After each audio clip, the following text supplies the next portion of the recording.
lepers, cast out demons, raise the dead. That's crazy. Well, it's not, because it's kind of tough to train how to heal lepers, for example. But anyway,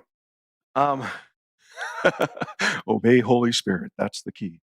That's the key. Jesus also taught that healings and miracles were proof of the kingdom of God. Luke 10:9, he could go heal the sick and tell them the kingdom of God is near you. Luke 11:20, if I drive out demons by the finger of God, the kingdom of God has come near you. The third reason why I'm convinced it's God's will to heal is because in heaven, his will is done perfectly. And in heaven, we see that there's no sickness. Isaiah 33:24, no one living in Zion will say, I'm ill. For those sins who dwell, they will be forgiven. And Revelation 21:3-4, I heard a loud shout from God saying, look, God's home is now among his people. He will live with them and they will be his people.